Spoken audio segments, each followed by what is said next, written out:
அனைவருக்கும் வணக்கம். மனிதர்களாக பிறந்த அனைவருமே அடைய முயற்சிக்க வேண்டிய ஒரு மேன்மையான நிலை ஞானம். தவ வாழ்க்கையை மேற்கொள்வர்களும் ஆன்மீக தேடல்ல இருப்பவர்களுக்குமே சுலபத்தில் வந்துருவார் முருகன். அப்படி அந்த முருகப்பெருமான் ஞானத்தின் வடிவமாக கோவில் கொண்டிருக்கக்கூடிய புனிதமான தலம்தான் பழனிமலை தண்டாயுதபாணி திருக்கோவில். இந்த பழனிமலை பற்றியும் பழனிமலையில் இருக்கக்கூடிய நவபாசான முருகன் சிலையும் பற்றியும் பல சுவாரஸ்யமான தகவலை பற்றி தான் தெரிஞ்சுக்க போகிறோம். இந்த வீடியோ ரொம்பவே பயனுள்ளதாக இருக்கும். அதனால் வீடியோவை கடைசி வரைக்கும் ஸ்கிப் பண்ணாமல் பாருங்கள். இது வரைக்கும் நம்ம சேனலை நீங்கள் இன்னும் சப்ஸ்கிரைப் பண்ணலைன்னா மறக்காமல் சப்ஸ்கிரைப் பண்ணிவிடுங்க. வாங்க வீடியோக்குள்ளே போகலாம். மிகவும் பழமையான கோவில் இந்த பழனிமலை தண்டாயுதபாணி கோவில். இந்த கோவில் முருகப்பெருமானின் அறுபடை வீடுகளில் 3வது படை வீடாக இருக்குது. புராண காலங்களில் இந்த ஊர் திரு ஆவினங்குடி என்றும் தேன்பொதிகை என்றும் அழைக்கப்பட்டது. இந்த கோவிலில் இறைவனான முருகப்பெருமான் தண்டாயுதபாணி மற்றும் குழந்தை வேலாயுதர் என அழைக்கப்படுறார். இந்த கோவிலின் சிறப்பான அம்சமே பக்தர்களுக்கு நன்மைகளை செய்யும் சக்தி கொண்ட சித்தர்களின் ரசவாத கலையை பயன்படுத்தி நவபாசானத்தால் செய்யப்பட்ட முருகன் சிலையை போகர் உருவாக்கியதுதான். புராணங்களின்படி ஞான பழத்தை சிவன் பார்வதியிடமிருந்து தனது மூத்த சகோதரர் விநாயகர் பெற்றுக்கொண்டதால் கோவித்து கொண்டு இந்த மலையில தங்கிவிட்டிருக்காரு முருகப்பெருமான்.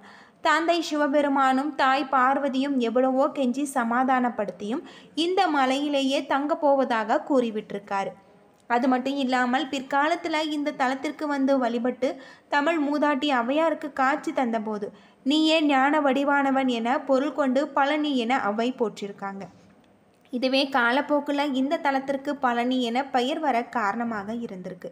தமிழ் சித்தர்களில் முதன்மையானவர்களில் போகர் சித்தரும் ஒருவர். அஷ்டமா சித்திகளை கைவர பெற்றவர் இவர். பழனிமலைக்கு போகர் தவமிருந்து வந்தபோது அன்னை பார்வதி, முருகன் மற்றும் சித்தர்களின் தலையான சித்தரான அகத்தியர் ஆகிய மூவரின் உத்தரவின் பேரில் பழனிமலை முருகனுக்கு நவபாசான சிலை வடிக்கும் பணியை மேற்கொண்டிருக்காரு. இந்த நவபாசான சிலையை வடிப்பதற்கு போகர் எடுத்துக்கொண்ட காலம் 9 ஆண்டுகள். 4000த்திற்கும் மேற்பட்ட மூலிகைகளை கலந்து இந்த நவபாசான சிலை செய்ய பயன்படுத்தது.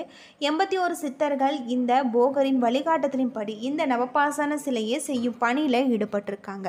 மிக அற்புதமான இந்த நவபாசான சிலையை மக்களின் நன்மைக்காக இறைவனின் உத்தரவின் பேரில் செஞ்சிருக்காரு போகர்.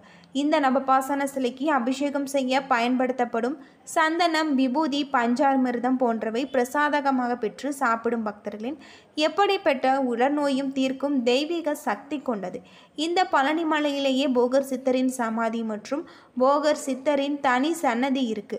இங்க இருக்கக்கூடிய முருகன் விக்கிரகத்துல ஒரு கிளியின் உருவம் இருக்கு. திருப்புகழ் என்னும் முருகனை போற்றி பாடல் தொகுப்பை இயற்றிய அருணகிரிநாதர் தான் கிளி வடிவில் முருகனுடன் இருக்கக்கூடிய பேறு பெற்றிருக்காரு என்பது ஐதீகம். பழனிமலைக்கு செல்லும் வழியில் இடுமனின் சன்னதி இருக்கு. இடுமனுக்கு அதிகாலையில் பூஜைகள் செய்யப்பட்ட பிறகு மலை மீது வெற்றிருக்கக்கூடிய முருகப்பெருமானுக்கு பூஜைகள் செய்கிறாங்க. முற்காலத்தில் வாழ்ந்த இடுமன் என்னும் அரக்கன் தனது தோளில் ஒரு கட்டையில் சக்திகிரி, சிவகிரி என மலைகளை தூக்கி சென்று கொண்டிருந்தான். அப்போது அந்த பழனி மலையில் தூக்கி வந்த 2 மலைகளிலுமே வைத்து களைப்பாறும் போது இங்கு கோவில் கொண்டிருக்கக்கூடிய முருகப்பெருமானுடன் சண்டையிடும் நிலை ஏற்பட்டது. முருகனுடனான சண்டையில் தோற்ற இடும்பன் முருகனின் பக்தராயிருக்கார். 2 மலைகளையுமே தூக்கி வந்த இடும்பனை கௌரவிக்கும் விதமாக பழனிமலைக்கு காவடி தூக்கி செல்லும் முறை ஏற்பட்டிருக்கு அப்படின்னே சொல்லலாம். அது மட்டும் இல்லாமல் பழனிமலை முருகன் ஆண்டியாக தோற்றமளிக்க காரணம் கல்வியை பயிற்றுவிக்கும் ஆசிரியர் எப்படி கையில் கொம்பை வைத்து கொண்டு மாணவர்களை அடிக்காமல் அதட்டி கல்வியை கற்பிக்கிறார்களோ அதே போல வாழ்க்கையில் எல்லாவற்றிலும் இருக்கக்கூடிய நிலையாமையை நினைவுறுத்தும் மக்களை ஞான பாதைக்கு திருப்பும் ஞான ஆசிரியராக இந்த தலத்தில் கையில் தண்டத்துடன் காட்சியளிக்கிறார். அது மட்டும் இல்லாமல் திருவண்ணாமலை அருணாச்சலேஸ்வர் மலையை மக்கள் சித்ரா பௌர்ணமி அன்று கிரிவலம் வராங்களோ அதே போல் அக்னி நட்சத்திர நாட்களில் பக்தர்கள் பழனி மலைக்கு கிரிவலம் செல்வது வழக்கம். இந்த கோவிலில் வரக்கூடிய பக்தர்கள் 450 மீட்டர் உயரமுள்ள மலையை 690 படிகள் ஏறி கடந்து வர வேண்டும். நடந்து மலையை ஏற முடியாதவர்களுக்கு மலைக்கு மேல் செல்வதற்கான ரோப்கார் வசதியும் இருக்குது. இங்கே இருக்கக்கூடிய முருகப்பெருமானுக்கு நல்லெண்ணெய், சந்தனம், பஞ்சாமிர்தம், விபூதி என 4 பொருட்கள் கொண்டு அபிஷேகம் செய்கிறாங்க.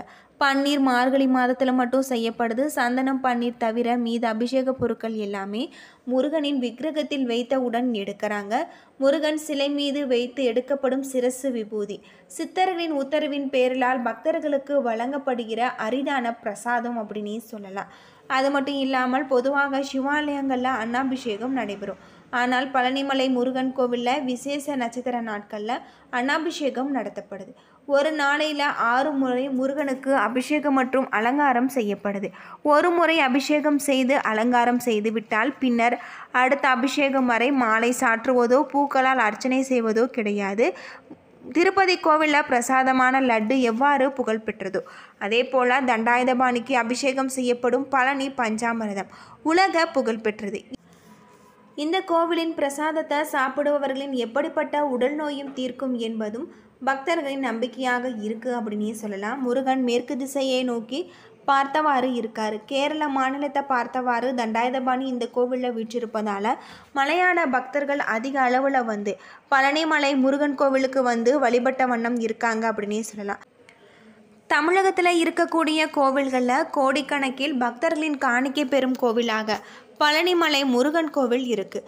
பழனி ஆண்டவரை வழிபடும் பக்தர்கள் சிலர் தங்களின் தொழில் வியாபாரம் கூட்டாளியாக கருதி மிகுந்த லாபம் பெற்ற பின்னர் அந்த லாபத்தில் பழனி முருகனுக்குரிய பாகத்தை காணிக்கையாக கோவிலில் உண்டியலில் செலுத்துகிறாங்க. திருப்பதியில் எப்படி தலைமுடியை மொட்டையடித்து தங்களுடைய வேண்டுதல்களை நிறைவேற்றுகிறார்களோ அதே போல் பழனிமலை முருகனுக்கு முடியிறுக்கி காணிக்கை செலுத்துகிறாங்க. இங்கே இருக்கக்கூடிய போகர் சித்தரின் சமாதியை வழிபடுவதால் இன்றுமே சூட்சும வடிவில் பழனிமலையில் வாழ்ந்து கொண்டிருக்கும் போகர் நமது குறைகள் அனைத்து தீர்த்தருகிறார் அப்படின்னும் சொல்லப்படுது. ஆன்மீக ஞானம் பெற திருமணம், வேலைவாய்ப்பு, குழந்தை பாக்கியம், தொழில், வியாபாரம், மேன்மை போன்றவற்றிற்காக அதிக அளவில் பக்தர்கள் இங்கு வந்து வேண்டிக் கொள்கிறாங்க அப்படின்னும் சொல்லப்படுது. பழனி முருகனை வழிபடுவதால் நம்முடைய வாழ்க்கையில் இருக்கக்கூடிய அனைத்து விதமான பிரச்சனைகளும் தீரும். தண்டாயுதபாணி விக்கிரகத்திற்கு 4 விதமான அபிஷேக பொருட்கள் மட்டும்தான் உபயோகப்படுது. நல்லெண்ணெய், பஞ்சாமிர்தம், சந்தனம், விபூதி. பன்னீர் மார்கழி மாதத்தில் மட்டும் பயன்படுத்தப்படுது. சந்தனம், பன்னீர் தவிர மற்ற எல்லாமே தண்டாயுதபாணியின் சிறுசில் வைத்தவுடன் அகற்றுறாங்க. அதாவது முடி முதல் அடிவரை என்கின்ற முழு அபிஷேகம் சந்தனத்துக்கும் பன்னீருக்கும் மட்டும்தான் இருக்கு. இதில் சிரசு விபூதி என்பது சித்தர் உத்தரவால் பக்தர்களுக்கு வழங்கப்படுகிற ஒரு பிரசாதம். இது கிடைப்பது மிகப்பெரிய புண்ணியம் அப்படின்னே சொல்லலாம். ஒரு நாளைக்கு 6 முறைக்கு தண்டாயுதபாணிக்கு அபிஷேகம் அலங்காரம் செய்கிறாங்க. 5 முதல் 7 நிமிடத்திற்குள் முடிந்துவிடும். அபிஷேகம் முடிந்து அலங்காரம் செய்துவிட்டால் பின்னர் அடுத்த அபிஷேகம் வரை மாலை சாற்றுவதோ பூக்களால் அர்ச்சனை செய்வதோ கிடையாது. இரவில் முருகனின் மார்பில் வட்ட வடிவில் சந்தன காப்பு சாத்துறாங்க. விக்கிரகத்தின் புருவங்களுக்கு இடையில் ஒரு பொட்டு அளவுக்கு சந்தனம் வைக்கப்படும். முன்னொரு காலத்தெல்லாம் சந்தன காப்பை முகத்தில் சார்த்தி கொண்டிருந்தாங்க. பின்னால் இந்த முறை மாற்றப்பட்டிருக்கு. தண்டாயுதபாணி விக்கிரகம் மிகுந்த சூடாக இருக்கும். இதனால் இரவு முழுவதுமே அந்த விக்கிரகத்தில் இருந்து நீர் வெளிப்படும். அந்த நீரை அபிஷேக தீர்த்தத்துடன் கலந்து காலை அபிஷேகம் நடக்கும்போது அங்கே இருக்கக்கூடிய பக்தர்களுக்கு பிரசாதமாக விநியோகம் செய்கிறதாக சொல்லப்படுது. தண்டாயுதபாணி சிலையில் நெற்றியில் ருத்ராட்சம், கண், மூக்கு, வாய்த்தோள்கள், கைவிரல்கள் போன்றவை மிக அற்புதமான உளியால் செதுக்கப்பட்டது போல தெளிவாக இருக்கும். இது போகரின் கைவண்ணம் அப்படின்னு சொல்லலாம்.